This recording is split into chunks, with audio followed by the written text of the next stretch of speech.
बिहार में एक और पुल भ्रष्टाचार की भेंट चढ़कर नदी में गिर गया है। इस बार ये मामला सीमांचल क्षेत्र के अररिया जिले से सामने आया है। इस घटना में किसी के हताहत होने की कोई खबर सामने नहीं आई है। सिकटी के पररिया में बकरा नदी पर 12 करोड़ की लागत से बन रहे ये पुल मंगलवार को नदी में समा गया।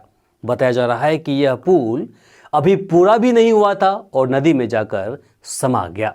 चौंकाने वाली बात यह है कि इस क्षेत्र के विधायक और सांसद उन्हीं भारतीय जनता पार्टी से है जिनका मुखिया खुले मन से कहते आ रहे हैं कि हम ना खाएंगे और ना किसी को खाने देंगे। साथ ही बिहार के सुशासन बाबू नीतीश कुमार के भ्रष्टाचार पर लगाम लगाने वाली सरकार वाले वादे खोखले साबित हो रहे हैं। महज 3 महीने पहले ही 22 मार्च 2024 को सुपौल में पुल गिरा था। कोसी नदी पर बन रहे पुल का स्लैब गिर गया था। उस हादसे में एक मजदूर की मौत हो गई थी और कई घायल भी हो गए थे। भारी भरकम लागत 1200 करोड़ रुपए की लागत से नदी पर पुल का निर्माण चल रहा था। जहां सबसे चौंकाने वाली बात यह थी कि उस क्षेत्र के सांसद और विधायक दोनों जनता दल यूनाइटेड से थे। सांसद दिलेश्वर कामत और विधायक विजेंद्र प्रसाद यादव। हालांकि वो पुल केंद्र सरकार की परियोजना का हिस्सा था और अब जब बकरा नदी पर 12 करोड़ की लागत से ये पुल बन रहा था तो वहां के क्षेत्रीय विधायक और सांसद दोनों बीजेपी से ही हैं। सांसद प्रदीप कुमार सिंह और विधायक विजय कुमार मंडल। अब इस घटना की जिम्मेदारी लेने के बजाय बिहार की एनडीए डबल इंजन की सरकार ये तेरी है ये मेरी है वाला खेल खेल रहे हैं, क्योंकि बीजेपी के नेताओं का जो बयान सामने आ रहा है हकीकत में गैर जिम्मेदाराना लगता है। हम ऐसा क्यों कह रहे हैं, जरा इसे समझिए। जैसे ही बीजेपी नेताओं को पता चला कि ये पुल केंद्र सरकार की परियोजना का हिस्सा नहीं है, इसे बिहार सरकार के ग्रामीण विकास विभाग द्वारा बनाया जा रहा था, सभी अपने ही साथी जदयू को कोसने लगे। सबसे पहले वहां के बीजेपी विधायक विजय कुमार मंडल मीडिया के सामने आए और बड़े ही आत्मविश्वास के साथ कहने लगे कि ठेकेदार रात में चोरी छिपे पुल का निर्माण कर रहा था। अगर पुल के खंभे सही होते, सही बनाए जाते तो यह नदी में नहीं गिरता। उन्होंने ठेकेदार और विभाग के अधिकारियों पर कार्रवाई की मांग की है।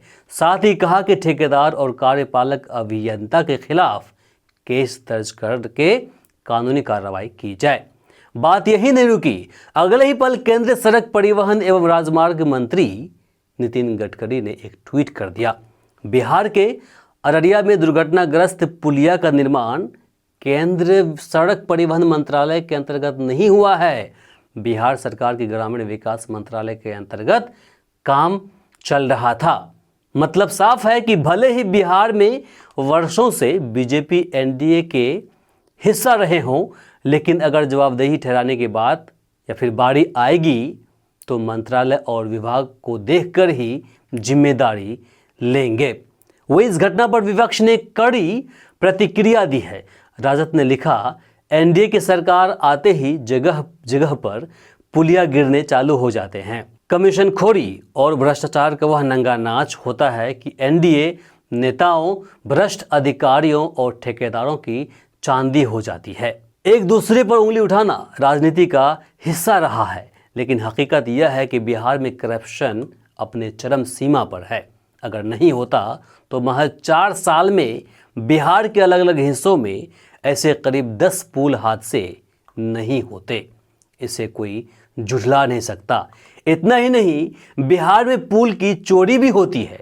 पिछले 4 वर्षों में बिहार के रोहतास, बांका और पूर्णिया से सरकारी पुल चोरी हो गई, लेकिन मामला उस वक्त देश लेवल में उजागर हुआ जब चोरों ने रोहतास जिले के नासरीगंज थाना क्षेत्र के अमियावर में दिन दहाड़े उस पुल की चोरी कर ली, जिसे आरा कैनाल नहर पर साल 1972 में 60 फीट लंबा लोहे का पुल बनाया गया था। पुल चोरी करने वाले चोर अधिकारी बनकर आए थे। फिर बाद में पुल चोरी की घटना बांका में हुई। उसके बाद पूर्णिया में भी लोहे का पुल चोर ले भागे थे। आखिर ये भ्रष्टाचार कैसे रुकेगी? तो इसका जवाब है सिर्फ नीतीश कुमार। वो कैसे, आपको हम बताते हैं।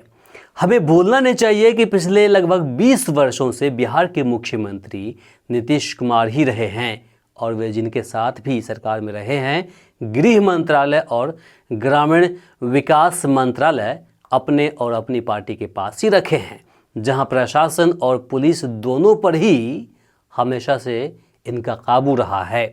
फिर 3 महीने के अंदर इतनी बड़ी घटना के लिए जिम्मेदार कौन?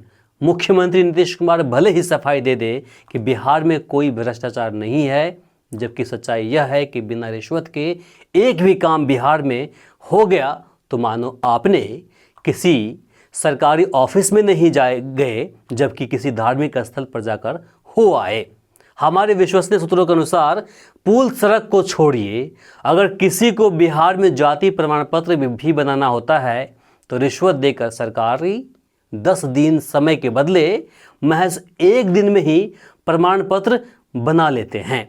वे आगे कहते हैं कि राशन कार्ड, जन्म प्रमाण पत्र, किसान सम्मान निधि योजना के तहत फायदे, इंदिरा आवास, शौचालय अर्थात जितने भी पब्लिक कार्य सेवा से जुड़ा हुआ कार्य है, सभी को आसानी से रिश्वत देकर चुटकियों में निपटाया जा सकता है। जिस प्रकार से हम जैसे जमीनी पत्रकारों को अफसरशाही को लेकर शिकायतें मिलती हैं, अगर उस पर स्टिंग करना शुरू कर दें तो शायद सिस्टम हिल जाएगा।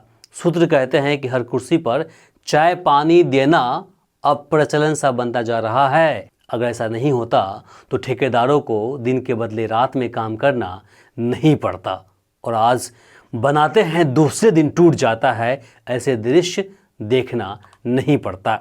बाकी इसे लेकर आप क्या सोचते हैं कमेंट बॉक्स में लिखकर ज़रूर बताएं। इस वीडियो को अधिक से अधिक शेयर करें ताकि बाकी लोगों तक जानकारी पहुंच पाए। बिहार के अंदर क्या कमीशन खोरी, रिश्वत खोरी, करप्शन है या नहीं, इसे भी अपने कमेंट में लिखकर ज़रूर बताएं। अगर आप हमारे चैनल पर नए हैं तो इसे सब्सक्राइब कर लें। अगर आप हमें फेसबुक पेज पर देख रहे हैं तो इसे फॉलो करना बिल्कुल ना भूलें। नमस्कार, शब बखैर।